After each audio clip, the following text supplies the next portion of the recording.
ধূপগুড়িতে থমকে সেতু নির্মাণের কাজ, চরম ভোগান্তিতে বারোঘড়িয়া এলাকার লোক। শহরে সোনার খনি কোথায়? গ্রেট ইস্টার্ন ট্রেডিং কোম্পানির কস্ট টু কস্ট অফারে, যেখানে সবাই পাবে অ্যাসিওরড গিফটস আর গোল্ডেন বক্স খুললেই জিতবে বাম্পার গিফট। সাথে EMI up to 36 months, cashback 26,000, exchange আর 75% পর্যন্ত ডিসকাউন্ট। তাই বলছি, এই ডিটেকটিভ দাদার পাক্কা পছন্দ। গ্রেট ইস্টার্ন ট্রেডিং কোম্পানির কস্ট টু কস্ট অফার। আজই যান গ্রেট ইস্টার্ন ট্রেডিং কোম্পানিতে। TNC apply.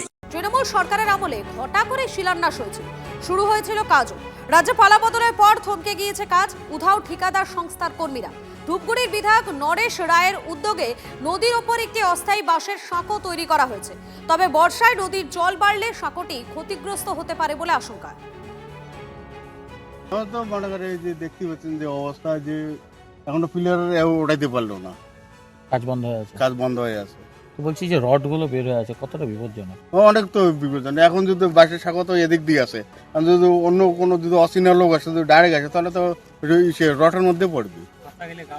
বাচ্চাগুলো এখানে খেলাধুলা করে দুর্ঘটনা ঘটতে পারে। হ্যাঁ, 100 বার। এক সপ্তাহ কাজ করে, 4-5 জন কাজ করে আবার চলে যায়। তৃণমূল সরকারের আমলে করা হয়েছিল, হ্যাঁ, এটা তৃণমূল আমল সরকার, তারপরে আর কাজ হয়নি। তারপরে কাজ হয় না। কতটা সমস্যা হচ্ছে এলাকার মানুষের?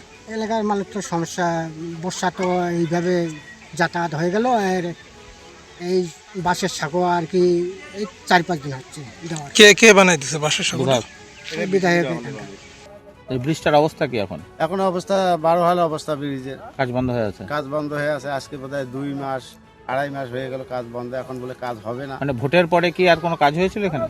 ভোটের পরে তো ওই কিছুদিন কাজ করছিল, করার পরে তো আবার বন্ধ হয়ে গেল। 1 সপ্তাহ 10 দিন কাজ করছিল। এই টাকা কারা লুট করেছে তাদেরকে সামনে আনা দরকার। একটা সরকারি জায়গায় সরকারি টাকা ব্যয় সেই ব্রিজ নির্মাণ হওয়ার কথা ছিল, সেই টাকা কাদের পকেটে গেল?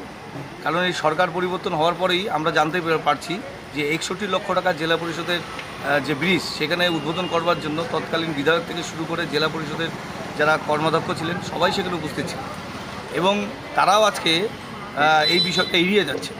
স্বাভাবিকভাবেই ঠিকাদারও গা ঢাকা দিচ্ছে। এই সরকারি টাকা গেল কোথায়?